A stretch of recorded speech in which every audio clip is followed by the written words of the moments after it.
Lena Bawadi Benga Salene Wa Vidusati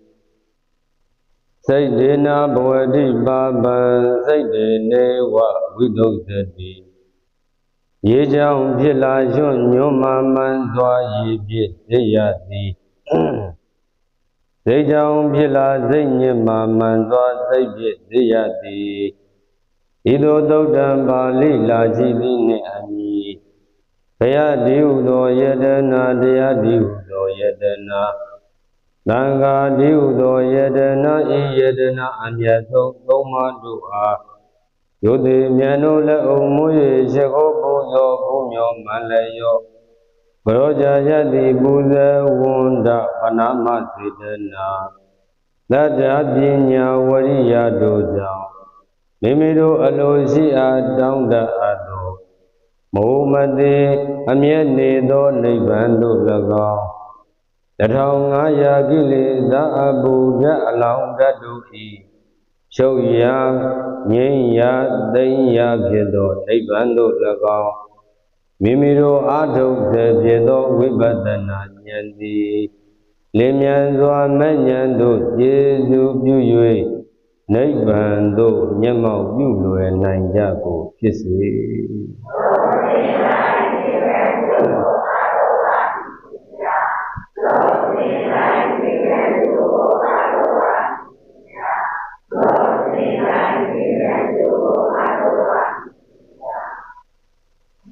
Digane Ladana Done Nadangaya Shausene Gogune Koda Dagri Drangdonya Jisene Kunabune Yadu Lavi Jo Sayeni Sanaya Dala Nadang Nase Saukune Yagungai Didaji Sanli Kaya Indongwa Mune Yimagan Sanda Jiwa Ozu Yaidaya Vyang Brunai Tazа Chiti Nyao Yulo Jimba Ado Konayada Negan Willa Diasagan Buenai Igane Udeno Yanija Dama Davinganine Hoja Ado Dama Bada Dahada We Badazari Wutubu Ashigan Yui Hoja Ado Dongwa Sound Naviga Ngamabado Ni Zwemya Yakong Dima Barele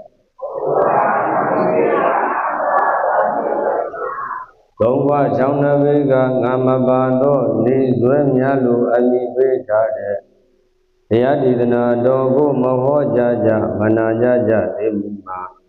Mula Dia Baye Pido Mudo Donloga Toda Tabe Yu Nyaso Yadeke Koronya Jigo Ayenzong Namo Dada Long Gauji Jainu Tulai Jaya Namo Dada Agawato Arahato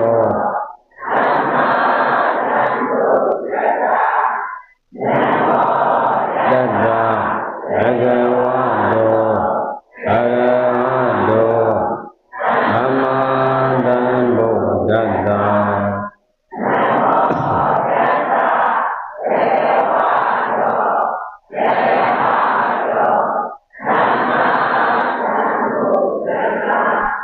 Bhagavado Bhuno Shaubane Yizongdo Mutado Arahado Kilita Duma Vido Mutado Samadhan Buddhata Nyiya Ngadan Daya Amangu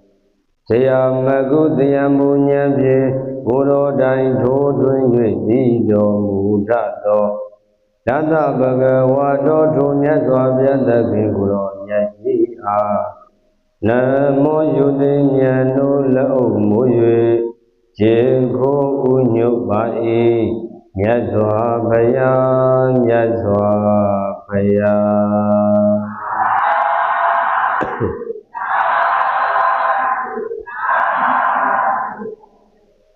Vedi Tadodi Gavodo Mega Tadodi Yodana Dana Tado Sakama Wadila Tado Aganito Pavana Tado Nevudo Meda Tado Anando ပေရိတတောတရားတော်ဒီဟုသောစီတံသည်ဒီဃဝုံသောသုံးဃဟုတ်တန်ရောင်ကြရသည်ဟောတိဖြစ်၏မေဃတတောမိုးချိန်တန်တို့မြည်သည်ဒီယောဇနာသုံးယူဇနာတန်ရောင်ကြရသည်ဟောတိဖြစ်၏ဒါနတတောသာဒါနပြုလုပ်တဲ့သူတို့ရဲ့အတန်သည်ကာမဝကာမဝဆရဘုံတန်ရောင်ကြရသည်ဟောတိဖြစ်၏သီလတတောသီလသောက်တည်တဲ့သူတွေရဲ့အတန်သည်အာဂနိထောအာဂနိထဗြဟ္မဘုံတန်ရောင်ရရသည်ဟောတိဖြစ်၏ဘာဝနာတတောဘာဝနာပွားများတဲ့သူတို့ရဲ့အတန်သည်နေဘုဒ္ဓနိဗ္ဗာန်တိုင်အောင်ကြရသည်ဟောတိဖြစ်၏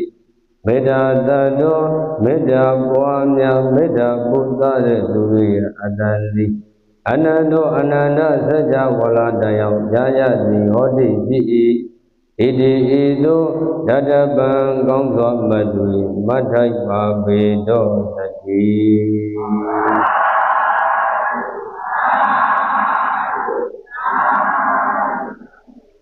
ပေရိတတောတိဃဝုဒ္ဓောတဲ့စီတံတစ်ခုကိုတီးလိုက်မယ်ဆိုလို့ရှိရင်သုံးဃဟုတ်ကကြားရတယ်တဲ့မေဃတတောတိယောဇနာမိုးရှိန်တန်တွေကတော့သုံးယူဇနာကတောင်ကြားရတယ်ဒါနတတောဇကာမဝါယခုလိုနေစွမ်းအာဟာရအာယုံစွမ်းအာဟာရဒါနအကျိုးပွဲဓမ္မပူဇာအဲ့လိုပြုနေတဲ့သူတွေရဲ့ဒါနအတန်တွေကတော့ကြော်သောတန်တွေကတော့ကာမဝဇ္ဇရဘုံကကြားရတယ်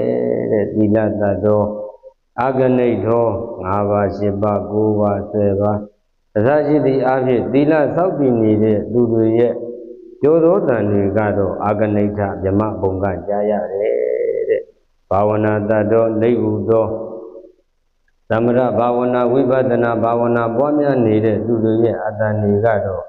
နိဗ္ဗာန်ကကြားရတယ်တဲ့မေတ္တာတတောအနန္တောဒုနတဟုဒေါသမာနအာဃာတတွေမထားဘဲနဲ့တတ္တဝါတွေကျမ်းမာပါစေတတ္တဝါတွေချမ်းသာပါစေဆိုတဲ့ဒုနတဟုဟန်ဆောင်မှုမပါပဲယင်ထဲကနေလိုက်လိုက်လဲလဲနဲ့ပို့သားတဲ့မေတ္တာပို့သားတဲ့အတန်တွေကတော့အနန္တောတဲ့ဘုရင်တို့ရှင်နာကပြောခဲ့တဲ့အချက်လက်တွေကိုကြော်လွန်ပြီးတော့အနန္တစัจ java လာကြီးကကြားရတယ်တဲ့ဒါကြောင့်မို့လို့မေတ္တာပို့သားပေးမယ်အားလုံးပဲလိုက်စုပေးပါလုံးစုံများစွာသူငါအပေါင်းတို့သာယာဣစေရှင်ပြုံးသည်လောဘဒေါသမောဟကင်းလို့မေတ္တာတရားပေါ်များစေရိုက်တာယာမသူငါအပေါင်းတို့သာယာဣစေရှင်ပြုံးသည်လောဘဒေါသမောဟကင်းလို့မေတ္တာတရားပေါ်များစေ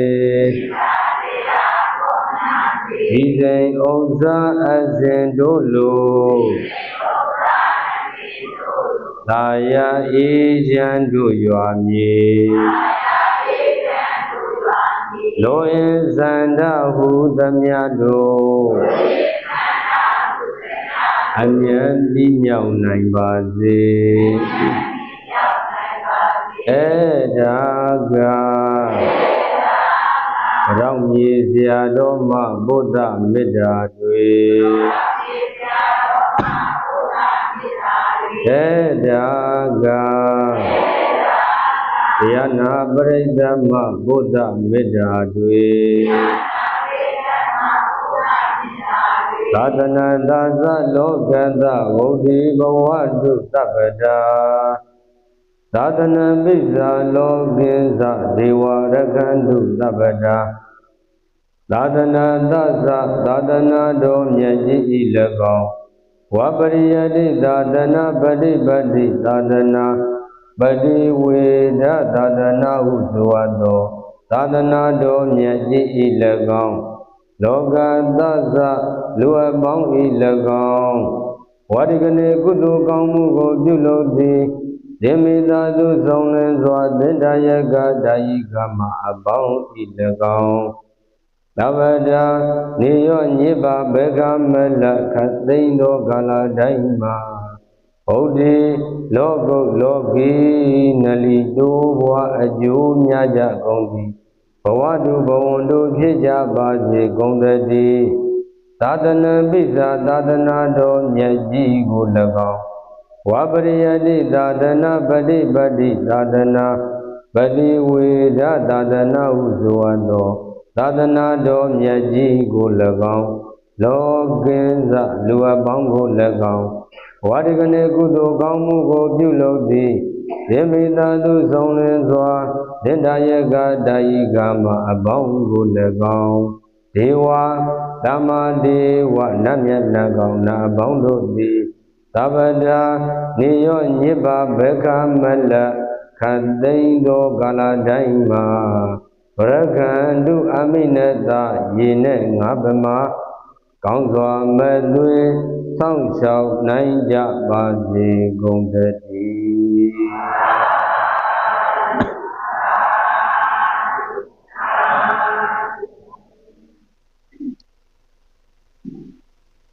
နာကုလမတာနာကုလပိဒဇတ်တော်အယသန္တရာ၌ဆွေမျိုးမတော်ဆဘူးတဲ့ပုဂ္ဂိုလ်ညီဒီမရှိဘူးသော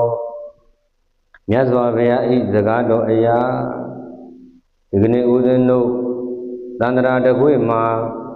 အကြောင်းတွေရှိလို့ပြန်လဲကစုံတွေ့ကြတဲ့ဦးဇင်းရဲ့သန္တရာကဆွေအောင်မျိုးဟောင်းမိအောင်ဖာဟောင်းညီကိုမောင်နှမအပေါင်းသူတော်ကောင်းတို့အားဦးဇင်းတို့ဟောကြားတဲ့ဟောကြားလက်ထဖြစ်သောတရားတော်များကိုမိမိတို့ကြိုင်နေတဲ့အရိယာပုဂ္ဂလိတွေကိုပြင်ဆင်ပြီးတော့ပညာတဆောင်ညောင်းလူကပြောင်းလူကပြောင်းပြီးတော့တရားတော်ကိုလွတ်လွတ်လပ်လပ်ရိုးရိုးသေးသေးလေးလေးစားစားတိတ်တိတ်စိတ်စိတ်နဲ့နာကြနိုင်ပါပြီဦးဇင်းတို့ကခွင့်ပြုပါတယ်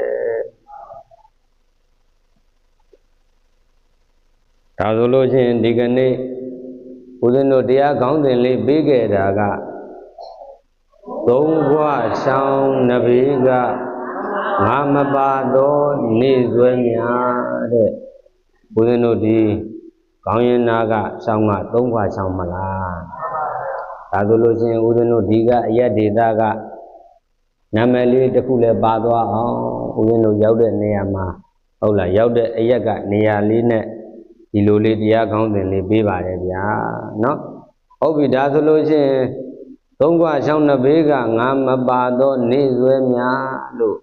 တရားကောင်းစဉ်ကတော့နည်းနည်းတော့ရှိတာပေါ့မရှိတာလားရှိတာလားရှိပါတယ်ဟုတ်လားဒါပေမဲ့လို့ဦးဇင်းတို့မှတ်မိလွယ်အောင်တော့ပြောတော့ပြောထားပါတယ်ဟုတ်လားဟုတ်ပြီဒါဆိုလို့ချင်းဦးဇင်းတို့ဒီတရားကောင်းစဉ်အောက်ကိုမသွားခင်နဲ့ပရမအနေနဲ့ဏိဒံအနေနဲ့ဘာလေးပြောခြင်းလဲဆိုလို့ရှိရင်နိဗ္ဗာန်ဧကေဒွေပြင်းကြီးလေးထွေဝါနိဒာတဲ့ဆိုရိုးစကားလေးရှိတယ်တဲ့ဆိုရိုးစကားလေးမရှိတာလားရှိတာလားအဲ့ဒါကဘာပြောတာလဲဆိုလို့ရှိရင်နိဗ္ဗာန်ဧကေတဲ့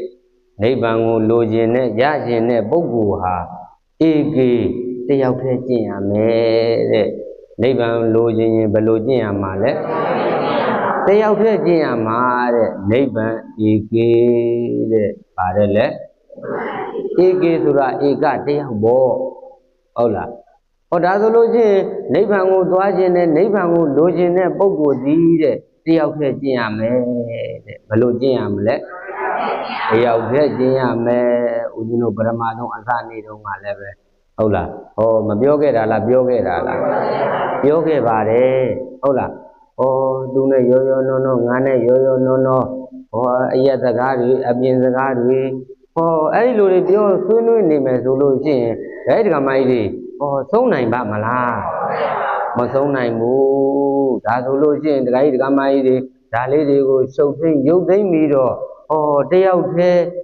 နိဗ္ဗာန်ဧကေနိဗ္ဗာန်ကိုလိုချင်ရင်တယောက်တည်းကျင့်မှာတဲ့ဘယ်လိုကျင့်ရမှာလဲတယောက်တည်းကျင့်ရမှာဒါပေမဲ့လို့အရှင်မြတ်တပည့်တော်တို့ယောဂီတွေကလည်းများတဲ့အခါကျတော့တယောက်တည်းနေလို့မရဘူးဗျာဟုတ်လားတယောက်တည်းနေလို့မရညတော့လဲပဲ ကိုဟာကိုတခါကြီးတခါမကြီးကိုတရားကိုနှလုံးသွင်းပြီးတော့ဟောနေလို့မရတာလားရတာလားရပါတယ်ဟုတ်ပြီဒါဆိုလို့ချင်းဩနိဗ္ဗာန်ကိုလိုချင်ရင်နိဗ္ဗာန်ဧကေတဲ့တယောက်တည်းကျင့်မှာတဲ့နိဗ္ဗာန်ကိုလိုချင်ရင်ဟုတ်လားနောက်တစ်ခါကျတော့ဒွေပြင်းကြီးပါတယ်လေဒွေပြင်းကြီးတဲ့ဒွေဆိုတာက2ယောက်ပေါ့2ခုပေါ့ပြင်းကြီးဆိုတာကပညာပေါ့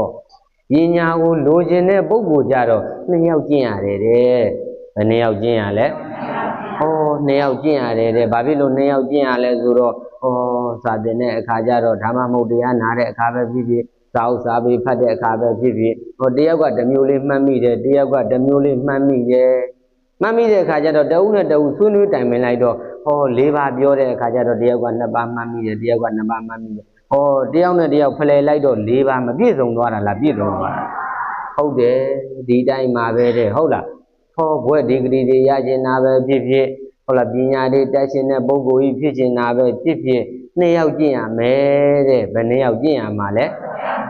ဆွေးနွေးတိုင်ပင်ရမယ်လို့ပြောတာပေါ့ဗါတဲ့လေဆွေးနွေးတိုင်ပင်ရမယ်လို့ပြောတာဦးဇင်းတို့ဗမာစကားပုံကလည်းရှိတယ်လေတယောက်တည်းနေတော့တရားတဲ့2ယောက်နေတော့စကား3ယောက်နေတော့နိုင်ငံရေးလုပ်တယ်3ယောက်နေတဲ့အခါကျတော့ဟိုပြောဒီပြောတော့တာပဲမပြောတာလားပြောတာလားဩဒီကကြိုက်တာရာကယောဂီတွေမပါပါဘူးဟုတ်လားဟိုနောက်ကနိုင်ရန်ကနေတဲ့ရဟနာပရိသတ်တွေလည်းမပါပါဘူးလို့ဦးဇင်းတို့ပေါက်ခေါင်းဘက်ကပရိသတ်တွေကိုပြောတာပါဟိုရောက်တော့လည်းကြည့်ပြောရတာပေါ့ဟုတ်လားဟုတ်ပြီဒါဆိုလို့ရှိရင်နိဗ္ဗာန်ဧကေဒွေပြင်းကြီးပညာလိုချင်တဲ့ပုဂ္ဂိုလ်က2ယောက်ကျင့်ပါတဲ့ဟုတ်လားနိဗ္ဗာန်ဧကေဒွေပြင်းကြီး4ဒွေဝါနိစ္စတဲ့ဟောဝါနိစ္စဆိုတာကုံရောင်းကုံဝယ်လောက်တာပေါ့ဘာလောက်တာလဲကုံရောင်းကုံဝယ်လောက်တဲ့ပုဂ္ဂိုလ်ကြတော့4ထွေတဲ့4ယောက်ကျင့်ရမယ်တဲ့ဘယ်လိုကျင့်ရမှာလဲ4ယောက်ကျင့်ရမယ်တဲ့4ယောက်ရှိမှသာလည်းဟောကုံရောင်းကုံဝယ်လောက်တဲ့ပုဂ္ဂိုလ်တွေကပို့ပြီးတော့တခိုက်တကမကြီးအယောင်ဟိုဝယ်တင့်မျှတာတယ်တဲ့ဘာဖြစ်လို့လဲဆိုတော့ဟိုဘက်အရက်ကို1ယောက်လှုပ်ဒီဘက်အရက်1ယောက်လှုပ်ဒီမှာကမူရင်းမှာက1ယောက်နေဟိုဘက်ကဈေးကဘယ်လိုလဲဒီဘက်ဈေးကဘယ်လိုလဲစုံစမ်းပြီးရောင်းနဲ့ဝယ်တဲ့အခါကျတော့ဟောစီးပွားမဖြစ်မှာလားဖြစ်မှာလားဟိုဘက်ကဘယ်ဈေးမရှိဘူးကိုဘယ်ဈေးမှမသိဘူးကိုကလျှောက်ဝယ်ထားလိုက်ရင်ဟောတခိုက်တကမကြီးတွေချုံတဲ့အခါမချုံမှာလားချုံမှာလား4ထွေဝါနိစ္စဆိုတော့ကုံရောင်းကုံဝယ်လုပ်ကျင်တဲ့ပုဂ္ဂိုလ်ဟာ4ဦးရှိထားရမယ်တဲ့4ဦးဆွေးနွေးတိုင်ပင်ရမယ်တဲ့ဒါကြောင့်ဆိုရိုးစကားလေးကနိဗ္ဗာန်ဧကေဒွေပြင်းကြီး4ထွေဝါနိစ္စတဲ့ဒါကဆိုရိုးစကားလေးပေါ့ဟုတ်လားဒါဆိုလို့ရှိရင်ဦးဇင်းတို့ဒါဆိုရိုးစကားလေးကိုရှင်းနာလေးကပြောပါတယ်နော်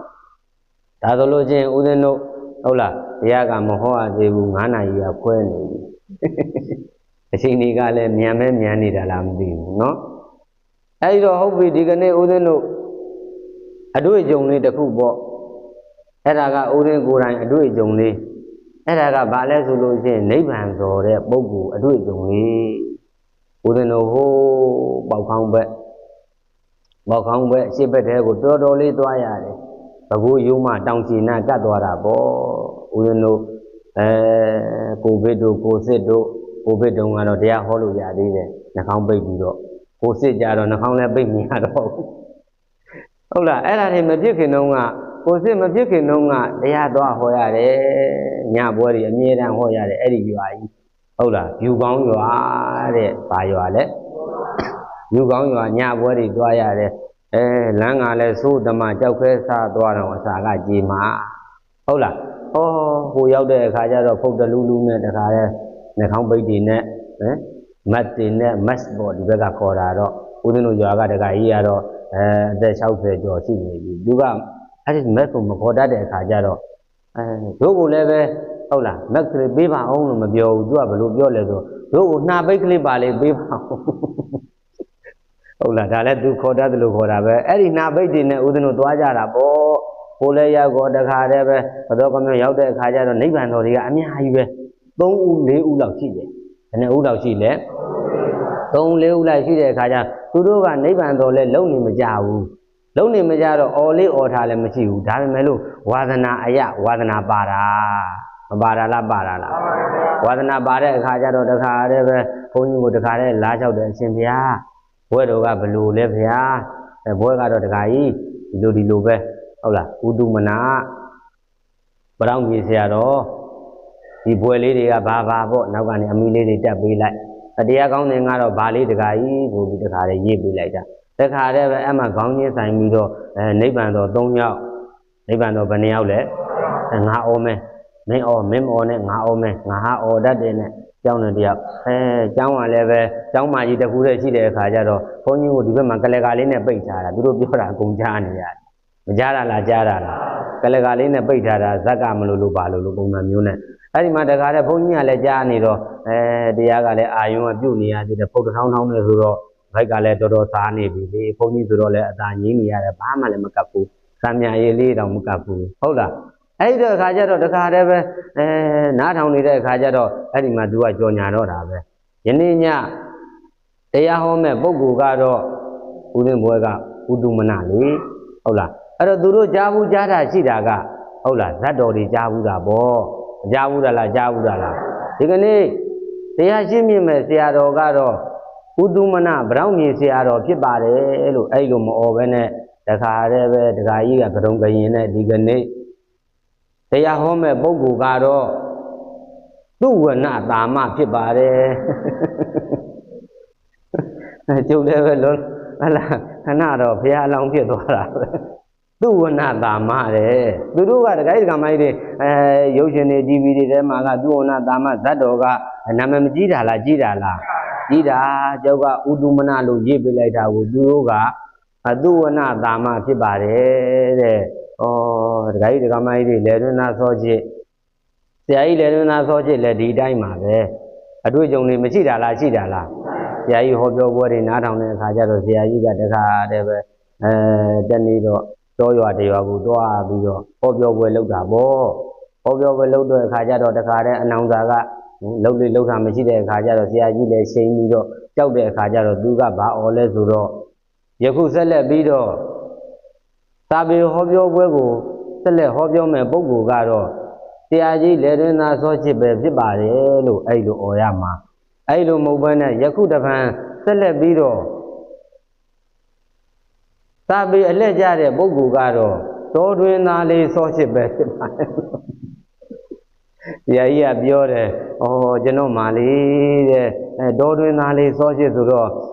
တာဆန်လိုခေါင်းကြိုက်ထွက်ရမလို့ပါလို့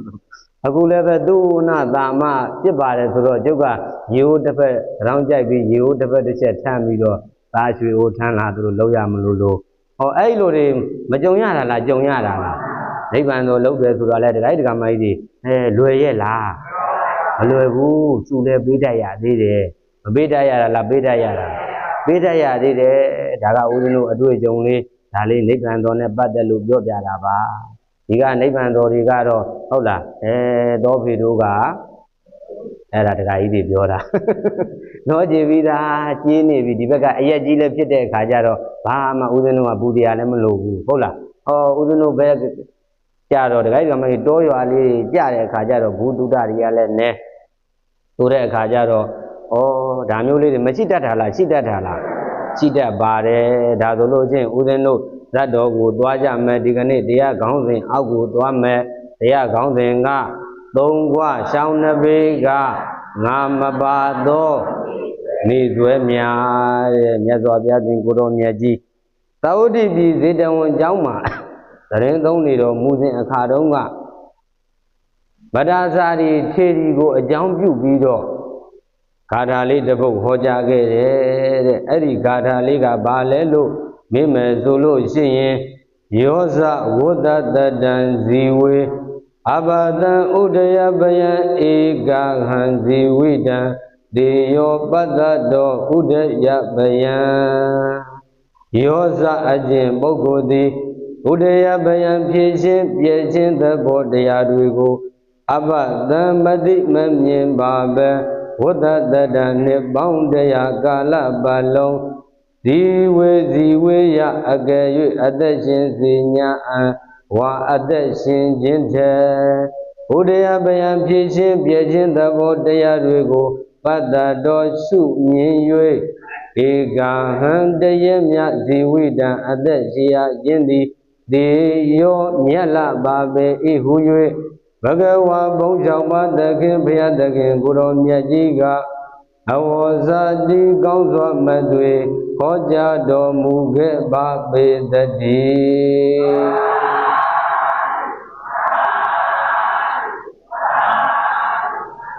မြတ်စွာဘုရားရှင်ကိုတော်မြတ်ကြီးက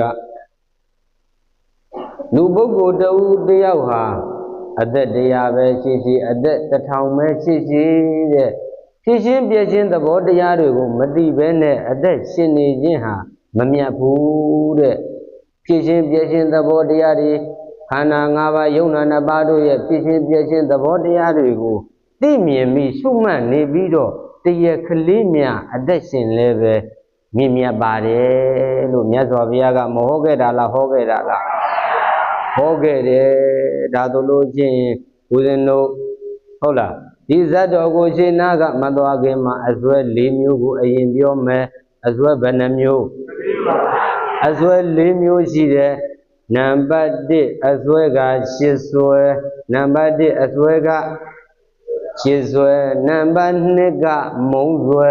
နံပါတ်2ကမုံစွဲနံပါတ်3ကမတိစွဲနံပါတ်3ကမတိစွဲနံပါတ်4ကအယူစွဲနံပါတ်4ကအယူစွဲအစွဲဘယ်နှမျိုးရှိပါလဲ4မျိုးရှိတယ်ပြန်ပြောကြည့်ကြအောင်ရှစ်စွဲရဲ့မုံစွဲရဲ့မတိစွဲရဲ့အယူစွဲရဲ့တဲ့ဟောအစွဲဘယ်နှမျိုးရှိတာပါလဲ4မျိုးရှိတယ်တဲ့ဒါဆိုလိုက်ဆိုလိုက်ပါရှစ်စွဲဆိုတာ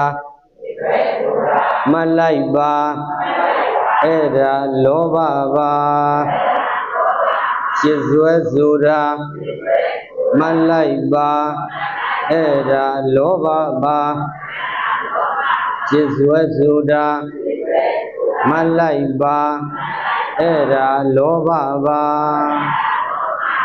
ဆိုကြည့်ပါဦးရှစ်စွဲဆိုတာ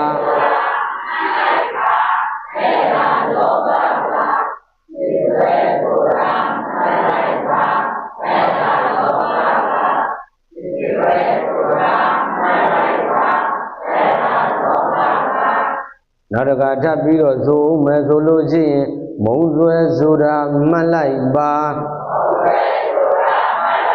အဲ့ဒါဒေါသပါမုံစွဲဆိုတာမလိုက်ပါအဲ့ဒါဒေါသပါမုံစွဲဆိုတာမလိုက်ပါအဲ့ဒါဒေါသပါဆိုကြည့်ပါဦး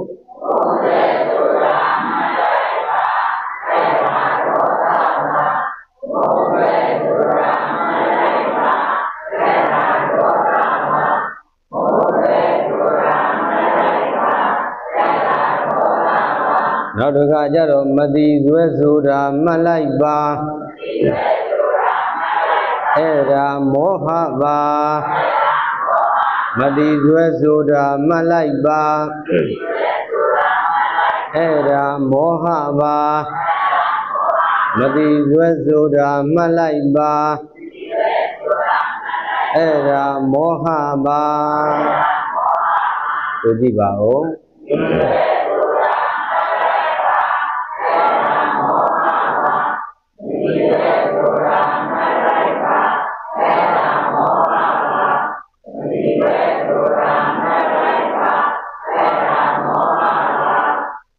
အယူစွဲဆိုတာမှတ်လိုက်ပါ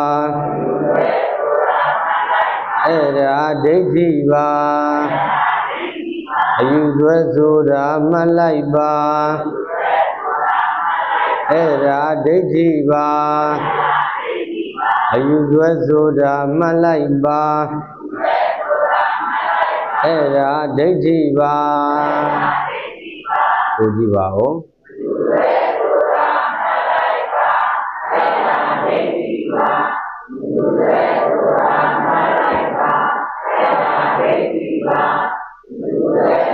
န ဒါဆိုလို့ရှိရင်အစွဲဘယ်နှမျိုးလေးမျိုးတဲ့ရှင်စွဲဆိုတာလောဘကိုပြောတာဘာကိုပြောတာမုန်းစွဲဆိုတာဒေါသကိုပြောတာဘာကိုပြောတာမတိစွဲဆိုတာမောဟကိုပြောတာဘာကိုပြောတာအယူစွဲဆိုတာဒိဋ္ဌိကိုပြောတာဘာကိုပြောတာဒါဆိုလို့ချင်းဒကာကြီးဒကာမကြီးတွေလောကမှာရှင်စွဲနေတဲ့ပုဂ္ဂိုလ်တွေမရှိတာလားရှိတာလားတက်ရှိအပေါ်မှာပဲဖြစ်ဖြစ်တက်မဲ့အပေါ်မှာပဲဖြစ်ဖြစ်ရှင်စွဲနေပြီဆိုရင်အဲ့ဒါလောဘဝင်နေပြီလို့မှန်ဘာဝင်နေတာပါလဲလောဘဝင်နေတာတဲ့လောဘကလည်းအမျိုးမျိုးဒကာကြီးဒကာမကြီးတွေနာမည်အမျိုးမျိုးနဲ့မလှည့်သားနေတာလားလှည့်သားနေတာလားလှည့်သားနေတာအဘိဓမ္မာနည်းနဲ့ပြောတော့လောဘပေါ့သုတ်တန်နည်းနဲ့ပြောတော့တဏှာလို့လည်းပြောမယ်ဘယ်လိုပြောအောင်မလဲတဏှာလို့လည်းပြောတယ်တဲ့နောက်တစ်ခါကျတော့လောဘလို့လည်းပြောတယ်နောက်တစ်ခါကျတော့ယာကလို့လည်းပြောတယ်မပြောတာလားပြောတာလားနောက်တစ်ခါကျတော့တန်ရောစဉ်လို့လည်းပြောတယ်ဘာလို့ပြောလဲနောက်တစ်ခါကျတော့အနုတယလို့လည်းပြောတယ်ဘယ်လိုပြောလဲဒါဆိုခင်ဗျားတို့ကျုပ်တို့ကိုလောဘဆိုတဲ့သဘောတရားဟာနာမည်အမျိုးမျိုးနဲ့မြစ်လက်ပြနေတဲ့မြစ်လက်ဆရာကြီးပေါ့ဒါကိုကျုပ်တို့ခင်ဗျားတို့ကဟုတ်ကြီးအမှန်ကြီးပြင်ပြီးတော့အဲ့ဒီမြက်လက်တွေကိုငေးမော့ပြီးတော့တတန်တရားလုံးမကြည့်နေခဲ့တာလားကြည့်နေခဲ့တာလားကြည့်နေခဲ့တယ်ဒါဆိုလို့ရှိရင်တက်ရှိအပေါ်မှာပဲဖြစ်ဖြစ်တက်မဲ့အပေါ်မှာပဲဖြစ်ဖြစ်လောဘတွေဖြစ်နေပြီဆိုရင်အဲ့ဒါရှစ်ဆွဲနေပြီလို့မှန်ဘာဆွဲနေတာရှစ်ဆွဲနေတာတဲ့နောက်တစ်ခါကျတော့မုန်းဆွဲဘာဆွဲမုန်းဆွဲတဲ့တက်ရှိအပေါ်မှာပဲဖြစ်ဖြစ်တက်မဲ့အပေါ်မှာပဲဖြစ်ဖြစ်ကိုအလိုမကြတဲ့အရာကိုနဲ့မတည့်တဲ့အရာတွေကိုတော့ဒကာကြီးဒကာမကြီးတွေမမုန်းနာလားမုန်းနာလားမုန်းတယ်ဆိုတဲ့ကဒေါသပေါ့ဗါတဲ့လေဒေါသကိုအလိုမကြတဲ့အရာပေါ်မှာဒေါသထားနေတဲ့အဲ့ဒါမုန်းဆွဲဘာဆွဲတယ်လဲဒေါသတွေကြည့်ပြီးအာဃာတတွေကြည့်ပြီးတဦးနဲ့တဦးတယောက်နဲ့တယောက်ရန်ညိုးတွေအာဃာတတွေဘဝတစ်ခုနဲ့တစ်ခုတချို့သောဒကာကြီးဒကာမကြီးတွေပုဂ္ဂိုလ်တွေဟာဒီဘဝကိုပဲဘဝရန်ညိုးတွေအမျိုးမျိုးထားတဲ့ဇတ်တော်တွေဇတ်လန်းတွေမရှိခဲ့တာလားရှိခဲ့တာလားရှိခဲ့တယ်ဒါကြောင့်အမုန်းနဲ့ဆွဲရင်လဲမုန်းဆွဲပဲတဲ့ဘာဆွဲတယ်လဲမုန်းဆွဲတဲ့အဆွဲဆိုတာဘာနဲ့မှဆွဲလို့ကောင်းရဲ့လားမကောင်းဘူးရှင်းဆွဲလဲဆွဲလို့မကောင်းဘူးမုန်းဆွဲလဲဆွဲလို့မကောင်းဘူးတဲ့ကိုယ်ပဲဒုက္ခမပေးမှလားပေးမှလားဒါကြောင့်မို့လို့ရှင်းဆွဲကလောဘပါမုန်းဆွဲကဒေါသပါတဲ့နောက်တစ်ခါကျတော့မတိဆွဲကမောဟပါကိုယ်ခန္ဓာကိုယ်ကြီးမှာကိုယ်ဟာကိုယ်ရှင်းဆွဲနေမှလည်းမသိမုန်းဆွဲနေမှလည်းမသိတာဒီတရားလားမသိဆွဲလားတနည်းအားဖြင့်ပြောတော့မောဟပါတယ်လေမောဟတဲ့ရှင်းဆွဲလို့မှမသိမုန်းဆွဲလို့မှလည်းမသိနောက်တစ်ခါကျတော့မသိဆွဲနေဆွဲရမှလည်းမသိတဲ့အရာဒီတရားဆွဲလားအယူဆွဲလားအယူဆွဲပဲတဲ့ဟုတ်လားဒိဋ္ဌိအယူဆွဲတွေရှိနေတဲ့အတွက်ကြောင့်မို့လို့ရှင်းဆွဲတွေလည်းဆွဲနိုင်တယ်မုန်းဆွဲတွေလည်းဆွဲနိုင်တယ်မသိဆွဲတွေလည်းမဆွဲနိုင်တာလားဆွဲနိုင်တာလားဆွဲနိုင်ပါတယ်ဒါဆိုလို့ချင်းအယူဆွဲကလည်း၃မျိုးရှိတယ်အယူဆွဲကလည်းဘယ်နှမျိုးရှိသေးတယ်၃မျိုးရှိသေးတယ်တဲ့ဟုတ်လား၃မျိုးရှိသေးတယ်ဆိုတာကငါဆွဲရဲ့ငါဆွဲဆိုတာကသက်ကာယပေါ့ပါတယ်လေငါဆွဲရဲ့နောက်တစ်ခါကျတော့ငါဆွဲဒိဋ္ဌိရဲ့နောက်တစ်ခါကျတော့တည်မြဲဒိဋ္ဌိရဲ့နောက်တစ်ခါကျတော့ပြည့်စဲဒိဋ္ဌိရဲ့ဘယ်နှမျိုး၃မျိုးတဲ့အဲ့ဒီ၃မျိုးဟာအဲ့ဒါငါဆွဲဒိဋ္ဌိအယူဆွဲဒိဋ္ဌိပဲဘာဒိဋ္ဌိလဲအယူဆွဲဒိဋ္ဌိတစ်မျိုးတည်းကနေ၃မျိုးခွဲမထွက်လာတာလားခွဲထွက်လာတာလားခွဲထွက်လာတယ်အယူဆွဲဆိုတာဒိဋ္ဌိပါအဲ့ဒီဒိဋ္ဌိက၃မျိုးထပ်ခွဲလိုက်တော့ငါဆွဲဒိဋ္ဌိဒီမြဲဒိဋ္ဌိပြည့်စဲဒိဋ္ဌိတဲ့ငါဆွဲဒိဋ္ဌိဆိုတာသက်ကာယကိုပြောတာဘာကိုပြောတာသ သက်ကာယဒိဋ္ဌိကိုပြောတာတည်မြဲဒိဋ္ဌိဆိုတာတတ္တဒဒိဋ္ဌိကိုပြောတာပြည့်စက်ဒိဋ္ဌိဆိုတာဥစ္စေရဒိဋ္ဌိကိုပြောတာဒီသက်ကာယတွေတတ္တရတွေဥစ္စေရတွေရှိနေတဲ့၍တော့จิตစွဲတွေလည်းပဲစွဲနိုင်တယ်မုံစွဲတွေလည်းပဲစွဲနိုင်တယ်မတိစွဲတွေလည်းပဲစွဲနိုင်တယ်တဲ့ဟောမစွဲနိုင်လားစွဲနိုင်တာလားဦးဇင်းတို့နဲ့အတူတကွဒကာကြီးဒကာမကြီးတန်တရာမှာကျင်လည်နေရတာခန္ဓာတွေအထက်ထက်နဲ့ကျင်လည်နေရတာတွေဟာဒီအစွဲတွေမကင်းနိုင်သေးလို့ပေါ့ဟုတ်ရဲ့လားဟုတ်ပါတယ်ဒါဆိုလို့ရှင်ဦးဇင်းတို့ဒီအစွဲတွေအယူစွဲတွေနဲ့တထွေးကြီးအယူစွဲတွေသိမ့်ပိုက်ထားတဲ့ဇတ်တော်ကလေးတစ်ခုကိုဦးဇင်းတို့ဒကာကြီးတွေဒကာမကြီးတွေလည်းကြားဘူးအမြဲတမ်းကြားနာဘူးတဲ့ဇတ်တော်ကလေးဦးဇင်းတို့ဟုတ်လားသွားပေးပါမယ်ဇတ်တော်ကလေးကဦးဇင်းတို့အချင်းချုပ်ပြီးပဲပြောပေးမှာပါမြတ်စွာဘုရားရှင်ကိုတော်မြတ်ကြီးသက်တော်ထင်ရှားရှိတဲ့အခါတုန်းကသာဝတိပြည်မြို့ဆိုတာရှိတယ်တဲ့အဲ့ဒီသာဝတိမြို့မှာမှတထေသနီးမောင်နှံ2ယောက်ရှိတယ်တဲ့ဗာမောင်နှံ2ယောက်လဲတထေသနီးမောင်နှံ2ယောက်မှာလည်းပဲသာသမီ2ယောက်မောင်နှမ2ယောက်ပွားမြင်တယ်တဲ့ပွားမြင်တဲ့အခါကျတော့အမျိုးသမီးကလေးကသမီးဖြစ်တဲ့ပုဂ္ဂိုလ်ရဲ့နာမည်ကပဒါဇာရီတနည်းအားဖြင့်ပြောတော့မပဒါပါတယ်လေမပဒါလေးရှိတဲ့အခါကျတော့ဦးဇင်းတို့မြန်လေးသွားကြပါစို့အရွယ်လေးရောက်တဲ့အခါကျတော့အိမ်မှာအလုတ်လုတ်တဲ့ခိုင်းစီထားတဲ့ကျုံကလေးဖြစ်တဲ့သူကြီးငါးကလေးနဲ့အကြောင်းပါပြီးတော့မိဘတွေသဘောမတူပင်မဲ့ခိုးရလိုက်သွားရရှာတယ်မလိုက်ရရှာတာလားလိုက်ရရှာတာလားလိုက်သွားရရှာတဲ့အခါကျတော့တခါတည်းမိဘတွေဆွေမျိုးတွေကမောင်တွေကသဘောမတူပင်မဲ့သူ့အလိုဆန္ဒတိုင်းသူလိုက်မသွားတာလားလိုက်သွားတာလားလိုက်သွားတယ်တဲ့လိုက်သွားတဲ့အခါကျတော့တခါကြီးဒီကမကြီးဘာလို့လိုက်သွားတာလဲမေးတော့ရှင်းဆွဲလို့ဘာဆွဲလို့ရှင်းဆွဲတဲ့အတွက်ကြောင့်မို့လို့သူဟာတခါတည်းပဲမိဘတွေစကားနားမထောင်မနဲ့သူထင်ဟာသူမဆိုင်ခဲ့တာလားဆိုင်ခဲ့တာလား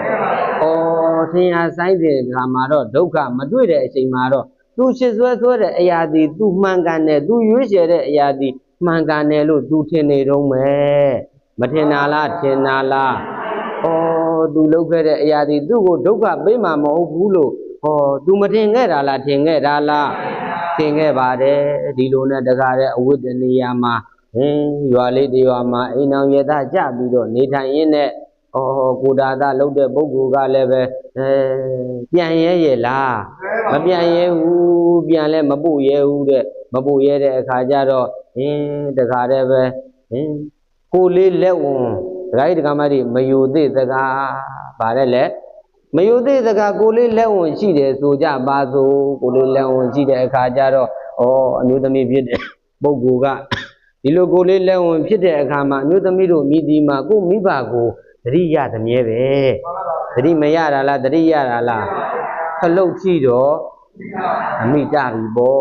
အမိမတတာလားတတာလားကိုဒါသရေကျမကိုတော့ပြန်ဝင်ပြီးတော့ပြန်ပြီးတော့ဒီသားကလေးဖြစ်ဖြစ်သမီးကလေးဖြစ်ဖြစ်မိဖွားခြင်းနဲ့လို့ပြောတဲ့အခါကျတော့နှမရေအကိုတော့မောင်တော့ဟလာမလိုက်ရဲဘူးဆိုတဲ့အခါကျတော့တခါတည်းပဲမလိုက်ရဲလည်းပဲလိုက်မပို့လည်းပဲနေဆိုပြီးတခါတည်းဒီလိုနေရင်းနဲ့တော်တဲ့ကိုဒါသသွားနေတော့တယောက်တည်းကတခါတည်းကအလစ်ကိုထွက်မသွားတာလားထွက်သွားတာလားထွက်သွားတဲ့အခါကျတော့ကိုလေးလက်ဝင်ကြီးနဲ့ထွက်သွားတဲ့အခါကျကိုဒါသပြန်ရောက်တဲ့အခါကျတော့အိမ်မှာမရှိတော့သူလည်းအပြေးကလေးမလိုက်ခဲ့တာလားလိုက်ခဲ့တာလားအပြေးကလေးလိုက်တဲ့အခါကျတော့လမ်းခဲကြီးတနေရာမှာတွေ့ပါတယ်မတွေ့တာလားတွေ့တာလားရှင်းနှမပြန်လိုက်ခဲ့ပါဆိုပြီးတခါတည်းလူနှမကိုတခါတည်းနှမလိုရှိတဲ့သူ့ဂိုင်းတကမကြီးဒီ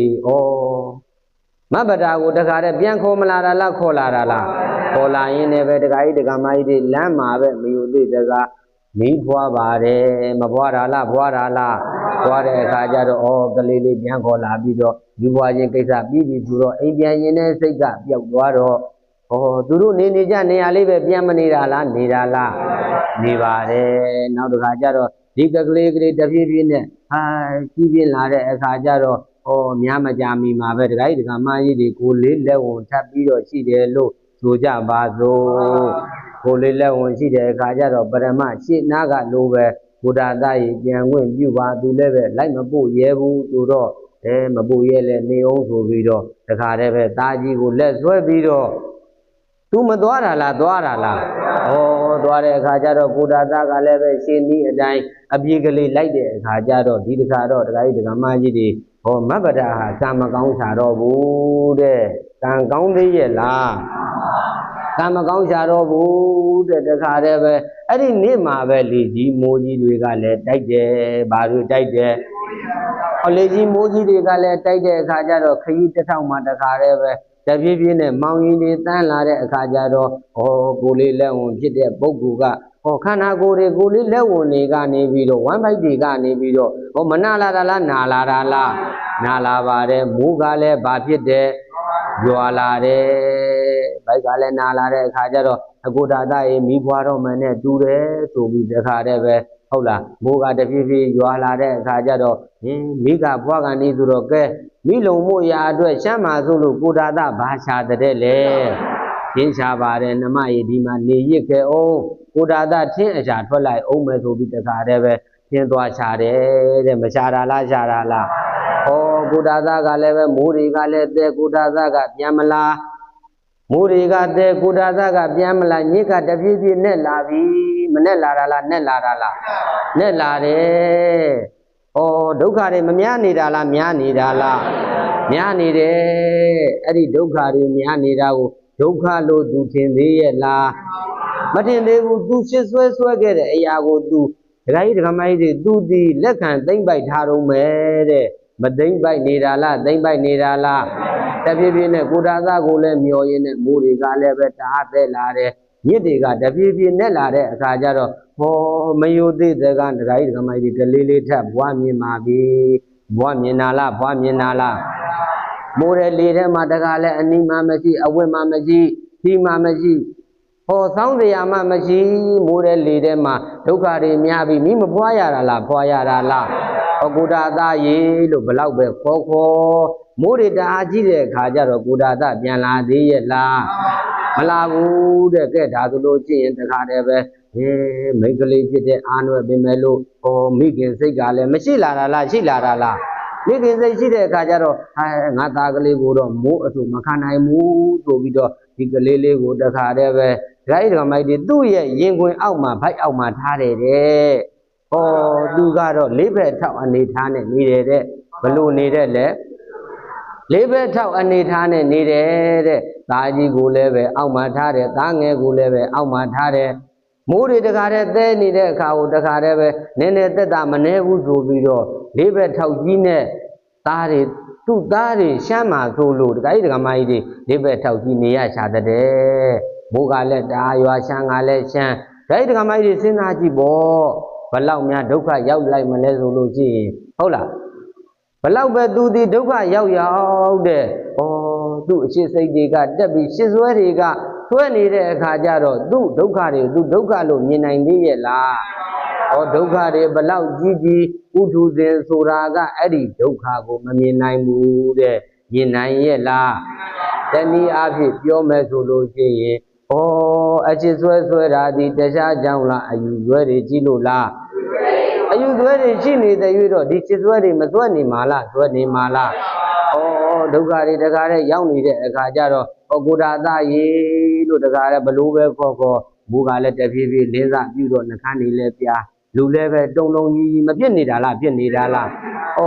ကိုဒါသားဒီလောက်ကြီးသွားတာဟာပြန်မလာပါလားအဘယ်ထိညာသွားနေတယ်လဲဆိုပြီးတခါတည်းပဲသူလည်းပဲကလေးလေးကိုရှိတယောက်ကိုရှိတယောက်ကိုတခါတည်းပဲလက်မှာဆွဲပြီးတော့ရွရွနဲ့မသွားတာလားသွားတာလားရှင်နာလေးမလန့်မကန့်ကြည့်လိုက်ပါရဲ့ရောလူသေးလောင်းတယောက်တွေ့ပါရောလားမတွေ့တာလားတွေ့တာလားဒီချိန်ကြီးဘယ်လူများတုံလုံးကြီးလဲနေတာလဲအိတ်နေတာလဲဆိုပြီးကြည့်လိုက်ပါရဲ့ရောလားကိုဒါသဖြစ်နေပါရောလားဘယ်သူဖြစ်နေတာပါလဲကိုဒါသဟာညင်ဝိယံနဲ့ကပို့ထိပ်ပြီးတော့သုံးပါသွားခဲ့တာလူတော်မှပြထေးပြီးဖူးဖူးရောင်ရောင်ကြီးဖြစ်နေပါရောလားဟင် အဲ့တော့ငါအမတန်မှရှစ်လာပါတယ်ဆိုတဲ့သိသိဥစ္စာဂုံပကတနာတွေကိုစွန့်လွတ်ပြီးတော့လိုက်ခဲ့တဲ့ရှစ်လာပါတယ်ဆိုတဲ့ဒီရှစ်လင်အခုတော့သုံးပါရောလားအေးလေသုံးမသေးတော့ဟုတ်လားငါမှသားတွေကလည်းရှိနေသေးတော့ငါမိမသားတို့အားနွယ်ပင်မဲ့လို့ငါအားကိုမန်တင်ပြီးတော့ငါသားတွေအတွက်ငါရှစ်ဆက်မယ်ဆိုတဲ့စိတ်နဲ့မန်တင်ပြီးတော့ကြားတဲ့မျက်ရည်ကိုမြန်မြန်တုပ်ပြီးတော့ရင်ထဲမှာတော့ဒကာကြီးဒကာမကြီးပြောင်းမဆန်နေတာလားပြောင်းဆန်နေတာလားအဲ့ဒီအပူတွေဟာဒကာကြီးဒကာမကြီးဘယ်ကလာတာလဲလို့မေးတော့ရှစ်ဆွဲကလာတာဘယ်ကလာတာရှစ်ဆွဲကလာတာတဲ့ပြောင်းဆန်ပြီးတော့တခါတည်းငါသားကလေးတွေအတွက်ငါရှစ်ဆက်ရအောင်မှာပဲဆိုတဲ့အားနဲ့မန်နဲ့တခါတည်းပဲမျက်ရည်ကိုတုပ်ပြီးတော့တခါတည်းပဲသူ့အမေတွေရှိတဲ့သာဝတိကြီးမြို့ကိုခရီးမဆက်ခဲ့တာလားခရီးဆက်ခဲ့တာလားဩမိုးလေးတွေကရွာထားတဲ့အခါကျတော့မိုးလေးတွေတိတ်ပင်မဲ့လို့ဩချောင်းနေညောင်းတွေကရေတွေမပြည့်နေတာလားပြည့်နေတာလားပြည့်နေတယ်ပြည့်နေတဲ့အခါကျတော့ရေစီးကလည်းတန်းတဲ့အခါကျတော့ငါသားကလေးတို့လည်းရှိမဲ့ဒီခါလည်းပဲကလေးကိုတခါတည်းနှစ်ယောက်သလုံးကြည့်ပြီးဟိုဘက်ကူးရင်တော့ငါကူးလို့ရမှာမဟုတ်ဘူးဆိုပြီးတော့သားငယ်ကလေးကိုအရင်ဆုံးကြည့်ပြီးတော့ကူးချတယ်တဲ့မကူးတာလားကူးတာလားကူးတယ်သားသမီးမိခင်ဆိုတာကသားသမီးလက်ထဲမှာရှိနေရင်ဘယ်အရာကိုမှမကြောက်ဘူးတဲ့ဟုတ်လားဒါဆိုလို့ချင်းမိမသားဖြစ်ပင်မဲ့လို့အမတန်ရည်စည်းတန်တဲ့အရာကိုပြတ်ကူးနိုင်စွမ်းရှိတယ်တဲ့အဲ့ဒါမိခင်လေးရဲ့စိတ်ဓာတ်ပဲကိုပဲရောက်တဲ့အခါကျတော့သားကလေးကိုတခါတည်းပဲဒီမှာချထားခဲ့ပြီးတော့သားကြီးကိုတခါတည်းသွားခေါ်မယ်ဆိုပြီးတော့ဒီဘက်ပြန်မကူးခဲ့တာလားကူးခဲ့တာလားကူးခဲ့ပါတယ်ကူးလာရင်လည်းတခါတည်းပဲရေလေကောင်လည်းရောက်ပေါ်ကံကမကောင်းရင်တော့ကံဆိုးမှသွားရမိုးလိုက်လို့ရွာဆိုတယ်လို့ပဲစွန်ရဲကြီးတကောင်ကတခါတည်းဟာငါသားတိကြီးပါလားအသားကြီးပါလားစားเสียပါလားဆိုပြီးထိုးမတုတ်တာလားထိုးတုတ်တာလားတခါတည်းအချိန်ပြင်းပြင်းနဲ့ထိုးတုတ်ပြီးကောင်းဝင်ကိုချီတက်သွားတယ်တဲ့ဒါကိုတခါတည်းပဲမိခင်ဖြစ်တဲ့ပုဂ္ဂိုလ်ကအမလီအခုမှမွေးဖွားထားတဲ့သားကလေးစွန်ရဲရှိတယ်ဆိုတော့မိခင်ရဲ့စိတ်ထဲဖြစ်မဲ့စိတ်စဉ်းစားကြည့်ပေါ့တခါတည်းရှိသမျှအင်အားရှိစုမဲ့စုအင်အားနဲ့စွန်ရဲကြီးကိုတခါတည်းပဲမအော်လိုက်တာလားအော်လိုက်တာလားအော်လိုက်တယ်တဲ့အော်လိုက်တဲ့အခါကျတော့စွန်ရဲကြီးကလည်းဒကာကြီးဒကာမကြီးတွေမှုတောင်မမှုဘူးမှုရဲ့လားအဲ့လိုအော်တဲ့အခါကျတော့တခါတည်းရေစည်းတန်နေနဲ့တဝဝနဲ့ရေစည်းတန်နေနဲ့အတူတူသူ့အတန်တွေဟိုးဘက်ကသားကြီးစီကိုကြားတယ်တဲ့မကြားတာလားကြားတာလားဒီသားငယ်ကဘာဖြစ်သွားပြီတဲ့လေသားငယ်ကိုတော့စွန်ကြည်ခံရပြီသားကြီးကလည်းငါအမေတော့ငါ့ကိုခေါ်ပြီးဟာဆိုပြီးတော့ဒီဘက်ကန်းထဲကိုဆင်းချလာတယ်တဲ့မဆင်းနာလားဆင်းနာလားအဲ့ဒီမှာစွန်ချီတာကိုလည်းတစ်ဖက်ကမြင်ရတယ်ရေထဲကိုဆင်းလာတဲ့သားကိုလည်းတစ်ဖက်ကတားရသေးတယ်။ပေါ်ကဟစ်ကနဲ့တခါတည်းညတဲ့ကရွာထားတဲ့မိုးတန်ညောင်းလည်းပဲအတန်နေလည်းပဲတခါကြီးကမဝင်နေတာလားဝင်နေတာလားဝင်မိမယ်လို့ရှိသူမဲ့စုအင်အားနဲ့ပုံអော်ပင်မယ်လို့ဒကာကြီးဒကာမကြီးဒီကလေးကလည်းမကြတော့ရေထဲစီးတော့ရေထဲဆင်းတော့ရေစည်းနဲ့မြို့ပါသွားခဲ့ပါပြီ။ဟောသားငယ်ကလည်းစွန်ချီပြီးတော့သုံးချပါပြီမသုံးချတာလားသုံးချတာလားဒါဆိုလို့ချင်းဒကာကြီးဒကာမကြီးတွေမိမသားဖြစ်တဲ့အားနွဲ့တဲ့ပုဂ္ဂိုလ်တယောက်မှာပထမဆုံးရှစ်ဆွဲခဲ့တဲ့လင်းယောက်ျားလဲဆုံးချုံပါပြီနောက်တစ်ခါကျတော့သားကြီးလဲဆုံးချုံပါပြီနောက်တစ်ခါကျတော့သားငယ်လဲဆုံးချုံပါပြီတဲ့မဆုံးချုံနာလားဆုံးချုံနာလားဒါဆိုလို့ရှိရင်ဒကာကြီးဒကာမကြီးတွေတခါတည်းပဲဒုက္ခပေါ်ဒုက္ခဆင်းဒုက္ခမဆင်းနာလားဆင်းနာလားဟောဒုက္ခပေါ်ဒုက္ခဆင်းနာပေါ်ဒုက္ခပေါ်ဒုက္ခဆင်းဒုက္ခနဲ့နေတာဟောဒုက္ခနဲ့မနေရတာလားနေရတာလားဒုက္ခပေါ်ဒုက္ခဆင်းဒုက္ခနဲ့နေတာဒုက္ခနဲ့ဒီမှာဒုက္ခသာမလွယ်ဒုက္ခဝတ္တန္တာဘွေမှာဒုက္ခတွေထပ်လို့သာကဲတဲ့ဒုက္ခတွေထပ်ပြီးတော့မကဲနေတာလားကဲနေတာလားဟောပူပင်သောကတွေပရိဒေဝတွေပူပင်သောကတွေတခါတည်းကံဆုံးမှသွားရမိုးလိုက်လို့ရွာသလိုပဲရင်ထဲမှာတခါတည်းဥတွေအသေးတွေအနှုတ်သွားခံရသလိုခံစားရတယ်တဲ့သူအမတန်မှရှစ်ပါတယ်ခင်ပါတယ်တန်မိုးထားပါတယ်ဆိုတဲ့အရာဒီတခါကြီးတခါမကြီးသူ့ကိုဒုက္ခမပေးတော့တာလားပေးတော့တာလားဟောအဲ့ဒီမှာသူသိပြီးစပြီးတော့သိလာပြီးပူလောင်လာပြီးဒုက္ခမှန်မသိနေတာလားသိလာတာလားသိလာတယ်ကဲငါသားနဲ့သမီးရောငါသားတွေနှစ်ယောက်ကိုတခါတည်းပဲလင်းယောက်ျားကိုဆုံးမသွားပြီဆိုပြီး တခါတည်းပဲငါအဖေတွေအမေတွေငါမောင်နေတော့ရှိသေးတယ်ဆိုတဲ့မျောလင့်ချက်မိမ့်မိန်ကလေးမျောလင့်ချက်ငွေ့ငွေကလေးနဲ့တခါတည်းပဲအင်းအားရှိတဲ့နယ်ကလေးနဲ့ထပ်ပြီးတော့လျှောက်လာခဲ့တယ်တဲ့မလျှောက်လာခဲ့တာလားလျှောက်လာခဲ့တာလားရင်ထဲမှာတော့တခါတည်းမပူနေတာလားပူနေတာလားပူနေတယ်အဲ့ဒီမှာတခါတည်းပဲတဖြည်းဖြည်းနဲ့တာဝတိကြီးမျိုးနာရောက်လာတဲ့အခါကျတော့ဩတခါကြီးတယောက်ကိုတွေ့တယ်တဲ့မတွေ့တာလားတွေ့တာလားမောင်ကြီးရေဟုတ်လားတာဝတိကြီးမျိုးကဟုတ်လားတထေးကြီးဘသူနဲ့ဘသူသူ့မောင်ကဘသူအဲ့လိုကျမ်းမာရဲ့လားအသက်ရှင်ရှိသေးရဲ့လားလို့မေးလိုက်တဲ့သတင်းတကမေးလိုက်တဲ့အခါကျတော့တခါတည်းပဲခုနတခါကြီးလှုပ်တဲ့ပုဂ္ဂိုလ်ကဘာပြောလဲဆိုလို့ရှိရင်ညာကတခါတည်းမိုးတွေလေးတွေတိုက်တဲ့အခါကျနဲ့တိုက်ပြူပြီးအားလုံးသေးကုန်ပြီလို့ပြောတယ်တဲ့အဖေရောအမေရောမောင်ရောမသေးတာလားသေးတာလားဟောဒါဆိုလို့ချင်းတခါကြီးတခါမကြီးတွေသူရှစ်ဆွဲခဲ့တဲ့အရာတွေဟာပရမဘုဒ္ဓသာရှစ်ဆွဲတဲ့သူတစ်ချောင်းနဲ့စူးပါတယ်ယင်ဝကိုနောက်တစ်ခါသားကလေးဆိုတဲ့သူတစ်ချောင်းနဲ့စူးပါတယ်သားကြီးသူတစ်ချောင်းနဲ့စူးပါတယ်အဖေဆိုရသူတစ်ချောင်းနဲ့စူးပါတယ်အမေဆိုတဲ့သူတစ်ချောင်းနဲ့စူးပါတယ်နောက်တစ်ခါကျတော့မောင်ဆိုတဲ့သူတစ်ချောင်းနဲ့မစူးခဲ့တာလားစူးခဲ့တာအဲ့ဒီစူးနဲ့တူတဲ့မြနဲ့တူတဲ့ဓာတ်နဲ့တူတဲ့လှန်နဲ့တူတဲ့အရာတွေဟာရင်ထဲကိုထိုးဆိုင်ခံရတယ်လို့ပဲတဲ့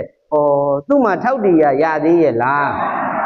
ထောက်တည်ရမရတော့ဘူးတဲ့ဒါကြောင့်မို့လို့ပထမတော့တခါတည်းပဲဟုတ်လားအဖေတွေအမေတွေရှိသေးတယ်ဆိုတဲ့မျောလင်းချက်ကလေးနဲ့သူဟာထောက်တည်ရသေးတယ်တဲ့အခုတော့သူထောက်တည်ရသေးရဲ့လားသူကိုဘယ်အစွဲကတခါကြီးတခါမိုက်တွေဒုက္ခပေးနေတာရှင်းစွဲကဒုက္ခပေးတာဘာကဒုက္ခပေးတာနောက်တစ်ခါကျတော့သူ့သားကလေးကိုပြန်ပြီးတော့ခြိသွားတဲ့ဆွန်ကြီးကိုလည်းပဲသူမြင်အောင်လိုက်ပေါ့မျက်လုံးထဲမှာဆွန်ရဲကြီးကိုတော့သူမမုန်းတာလားမုန်းတာလားသူ့ကိုတော့မုန်းဆွဲပေါ့ဒါဆိုရှင်းစွဲသူကလည်းထိုးနေတယ်မုန်းဆွဲသူကလည်းထိုးနေတယ်နောက်တစ်ခါရှင်းစွဲမှမသိမုန်းဆွဲမှမသိတဲ့မတိဆွဲကလည်းပုံလွှမ်းနဲ့ထိုးနေတယ်အဲ့လိုရှစ်ဆွဲမုံဆွဲမသိဆွဲတွေကိုတခါတည်းမသိတဲ့အယူဆွဲဆိုတဲ့သူတွေများတွေလန့်နေကလည်းပဲတခိုင်းတကမိုက်တွေမထိုးနဲ့ထားလားထိုးနဲ့ထားလားထိုးနေတဲ့အခါကျတော့အဲ့ဒီမှာသူတွေဒုက္ခအမျိုးမျိုးမရောက်တာလားရောက်တာလားအဲ့ဒီမှာတတိကြီးလွတ်ပြီးတော့တခါတည်းပဲအဝတ်တွေကိုတခါတည်းပဲဝတ်လေးစလေးပြစ်ပြီးတော့အယူမကြီးတစ်ပိုင်းဖြစ်သွားရချတယ်တဲ့မဖြစ်ရချတာလားဖြစ်ရချတာလားအဲ့ဒါဘာကြောင့်ဖြစ်သွားတာလဲဆိုရှင်းဆွဲမုံဆွဲမတိဆွဲအယူဆွဲတွေကြောင့်သူသည်ယူသွတ်သွားတာမယူသွတ်သွားတာလားယူသွတ်သွားတာလားဒါကြောင့်မို့လို့ဒုက္ခပေါ်ဒုက္ခစဉ်ဒုက္ခနဲ့နေတာဒုက္ခနဲ့ဒီမှာဒုက္ခသာမမလွယ်ဒုက္ခဝတန်တာပွေမှာဒုက္ခတွေထပ်လို့သာကဲဒုက္ခနဲ့တည်ပြန်လဲရင်ဒုက္ခအမှန်ဖြစ်မြဲဒုက္ခဝကလွတ်လို့ပါလဲရင်ဒုက္ခသာမြင်အောင်ကြည်ပါတော့ဒုက္ခမြင်မှဒုက္ခကျင်သည်ဒုက္ခအပင်ဖြတ်ကြစို့သေးတဲ့ဒီဒုက္ခအပင်ဆိုတဲ့သမုဒိယသစ္စာတွေကိုဖြတ်မှဒီဒုက္ခအပင်ကမငြိမ့်ပါလားငြိမ့်ပါလားအပူတွေတားများတဲ့အခါကျတော့ထောက်တည်ရမရတော့မပ္ပရာညီလူပြီပေါ်မပ္ပရာဘာလူပြီမပ္ပရာညီလူပြီတဲ့အယူတစ်ပိုင်းညီဖြစ်နေပြီတဲ့အယူတစ်ပိုင်းမဖြစ်တာလားဖြစ်တာလားအယူတစ်ပိုင်းဖြစ်တာတဲ့တကယ်တမ်းအတွက်ကြည့်မယ်ဆိုလို့ချင်းဒကာကြီးဒကာမကြီးတွေဗဒာစာတွေကိုယူသွစေတဲ့အရာသည်ကိုဓာအသလည်းမဟုတ်ပါဘူးကိုဓာအသရောဟုတ်ရဲ့လားသားအငယ်လေးလည်းမဟုတ်ပါဘူးသားအကြီးလည်းမဟုတ်ပါဘူးအဖေလည်းမဟုတ်ပါဘူးအမေလည်းမဟုတ်ပါဘူးမောင်လည်းမဟုတ်ပါဘူးသူ့မှာရှိထားတဲ့ရှစ်ဆွဲဒီဟုသောအယူဆွဲကြောင့်သူဟာယူသွရတာဘာကြောင့်ယူသွရတာမိမိစိတ်ကမိမိကိုယူသွအောင်လုပ်ပေးတာယူသွအောင်မလုပ်ပေးခဲ့တာလားလုပ်ပေးခဲ့တာလားလုပ်ပေးခဲ့တာဟုတ်လားတဏီအပြည့်ပြောမယ်ဆိုလို့ချင်းအဲ့ဒီဗရာသာရီမှာရှိတဲ့တဏှာလောဘဒေါသမောဟဒိဋ္ဌိလို့ခေါ်တဲ့အယူဆွဲတွေကသူ့ယူသွအောင်လုပ်ပေးတာတရားခံဟာသူ့စိတ်မူရင်းပဲဘသူစိတ်မူရင်းလဲ ဒါကိုမသိတဲ့အခါကျတော့ထောက်တရားမရဘဲနဲ့ယူသွသွားရရှာတယ်တဲ့ဒကာကြီးဒကာမကြီးတွေလက်တွေ့ကိုယ်ကြီးကြုံရင်လည်းပဲဒီတိုင်းပဲဒကာကြီးဒကာမကြီးတွေဖြစ်ဖို့မနီးတာလားနီးတာလားနီးပါတယ်တခါတည်းပဲဒကာကြီးဒကာမကြီးတွေစဉ်းစားကြည့်ကိုအမတန်ရှိခင်နှစ်သက်တဲ့လူပေါင်း6ယောက်ဟာတပြိုင်တည်းဒီဆုံးရတဲ့အဖြစ်မျိုးထောက်တရားမရတဲ့အဖြစ်မျိုးအားနွဲ့တဲ့အမျိုးသမီးမိမသားဆိုတော့ယူသွပြီပေါ့မယူသွဒါလားယူသွဒါလားယူသွသွားတယ်တဲ့အဲ့လိုနဲ့အဝိဗလာနဲ့တခါတည်းအရတကလျှောက်သွားရင်းနဲ့တဖြည်းဖြည်းသွားရင်းနဲ့မြတ်စွာဘုရားတရားဟောတဲ့ဒီအနာရောက်သွားတယ်တဲ့မရောက်သွားတာလားရောက်သွားတာလားရောက်သွားတယ်သူပြုတ်သွားတဲ့ကုသိုလ်ကံလေးကထောက်ပံ့ပေးတော့သူတော်ကောင်းသားရောက်သွားတယ်တဲ့မရောက်တာလားရောက်တာလားဒါကြောင့်မို့လို့လူမှာအရေးကြီးတာတတ္တဝါမှာအရေးကြီးတာဒီကုသိုလ်ပဲအဲ့ဒီကုသိုလ်ကသာကိုယ့်ကိုကယ်နိုင်စွမ်းရှိတယ်တဲ့ကုသိုလ်မရှိရင်တော့ကဲနိုင်စွမ်းရှိပါမလား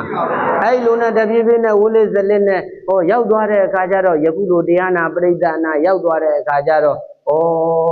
ဟိုးနောင်နာကထိုင်နေတဲ့ပုဂ္ဂိုလ်တယောက်ကတခါတည်းအယူမသွားဟာအနာမလာနဲ့ဆိုပြီးမသိတော့ဘူးဆိုပြီးတော့မောင်းမလွတ်တာလားမောင်းလွတ်တာလားမောင်းလွတ်တဲ့အခါကျတော့မြတ်စွာဘုရားကတရားဟောနေရင်းနဲ့ကြည့်လိုက်တဲ့အခါကျတော့ဗဒ္ဒစာရီကျွတ်တန်းဝင်မာကိုသိနေတော့ဗဒ္ဒစာရီကိုဒကာကြီးဒကာမကြီးတွေအိုးဝိဒါကဒကာမကြီးအိုးဒကာမကြီးဗဒ္ဒစာရီကိုမတားမြင်နဲ့ဒကာကြီးမတားမြင်နဲ့ဆိုပြီးတားမြစ်တဲ့ပုဂ္ဂိုလ်ကိုလှမ်းပြီးတော့ပြောလိုက်တယ်တဲ့မပြောလိုက်တာလားပြောလိုက်တာလားအစွန်ဆုံးမှထိုင်နေတဲ့ပုဂ္ဂိုလ်ကမောင်းထုတ်တဲ့အခါကျတော့မောင်းမထုတ်နဲ့ဗဒ္ဒစာရီကိုငါဘုရားရှေ့တန်မောက်တို့လွတ်လိုက်ပါဆိုပြီးတော့တခါတည်းပဲဟောမလွတ်ခိုင်းတာလားလွတ်ခိုင်းတာလား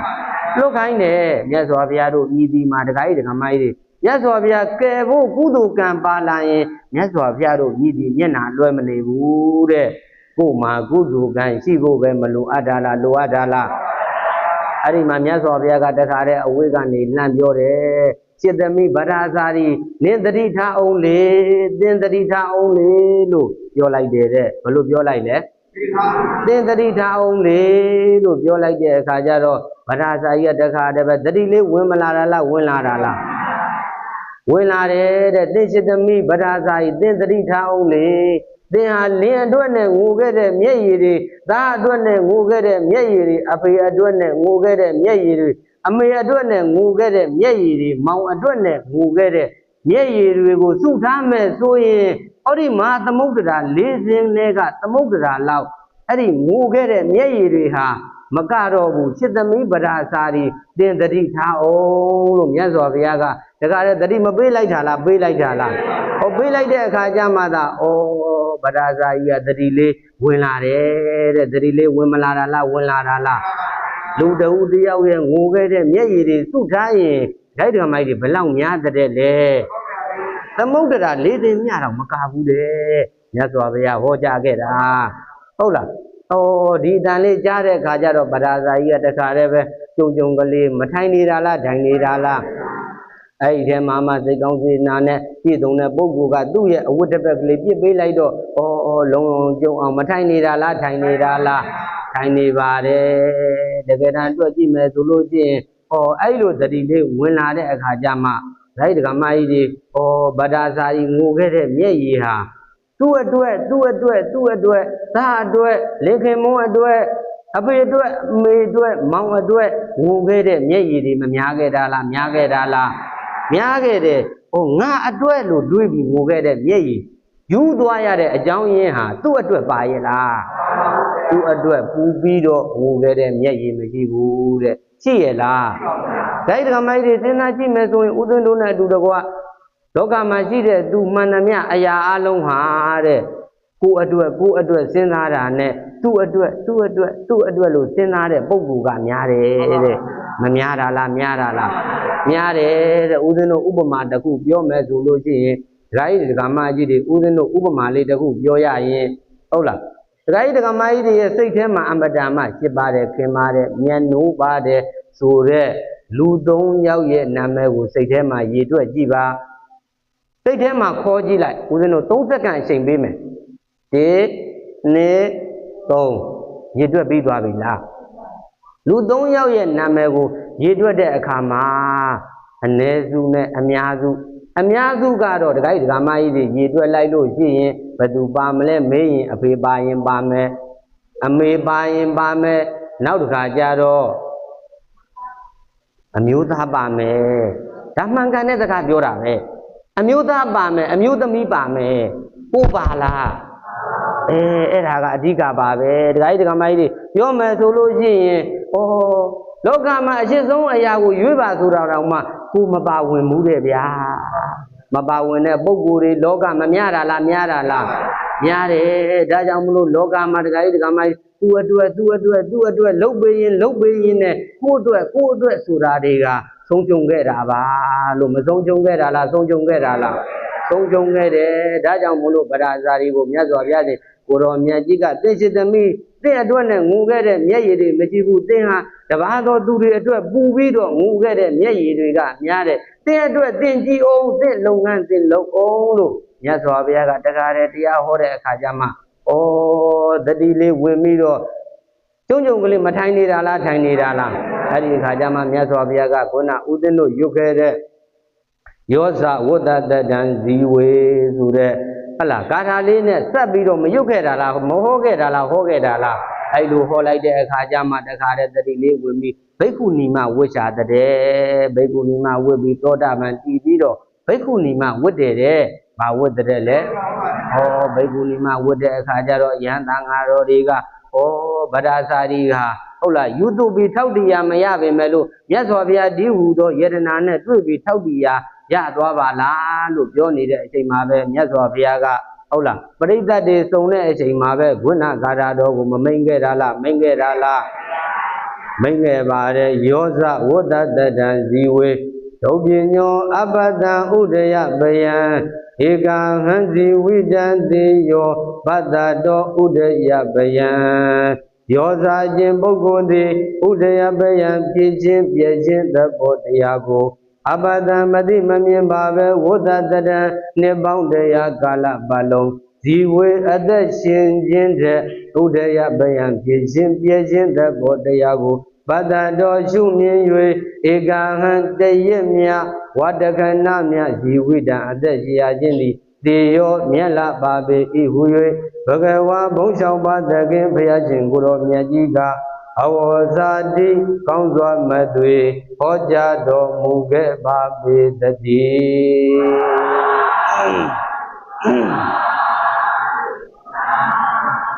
ဒီဒေသနာရဲ့အဆုံးမှာယဟန္တာပုဂ္ဂိုလ်ဖြစ်မသွားတာလားဖြစ်သွားတာလား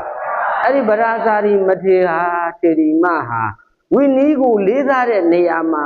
သူ့အပြင်မြတ်စွာဘုရားပြီးသွားရင်သူ့အပြင်ဟုတ်လားတဘာမှတယောက်များမရှိတော့ဘူးသူဒီအတော်ဆုံးအမြတ်ဆုံးဧတတဲ့ဘွယ်သူကိုရသွားတယ်တဲ့မရသွားတာလားရသွားတာလား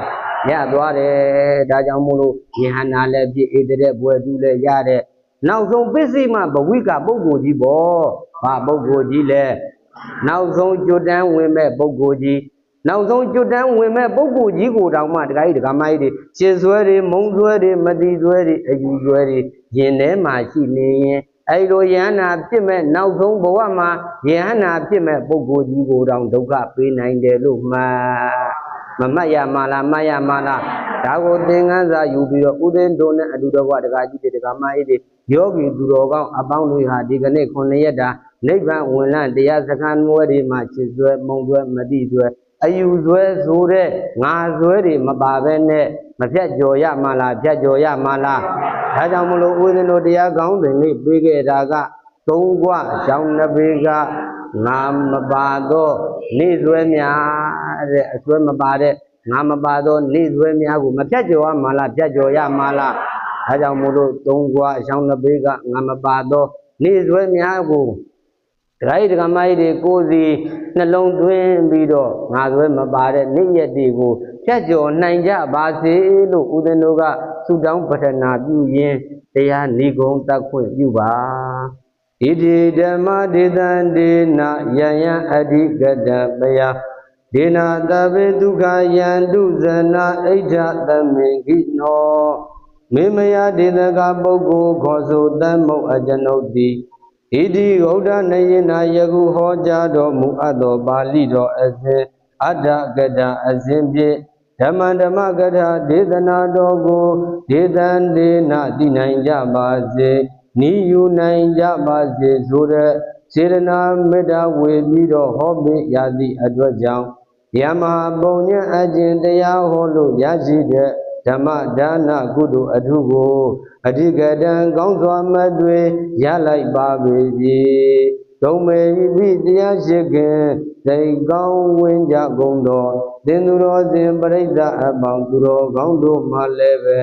ယမဟာပုံညအကျင့်တရားနာလို့ရရှိတဲ့ဓမ္မသဝနာကုသိုလ်အထုကိုအဓိကတံကောင်းစွာမတွေရလိုက်ပါပေပြီ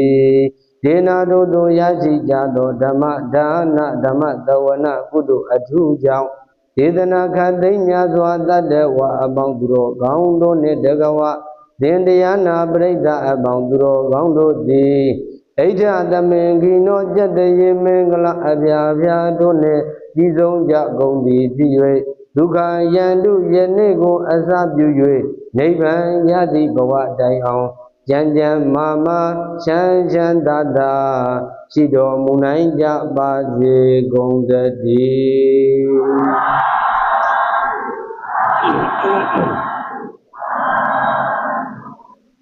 အလုံးကိုစိတ်နဲ့ပြပေးရန်ပွား၍ဘဝအမောတွင်ရောက်နိုင်ကြပါစေ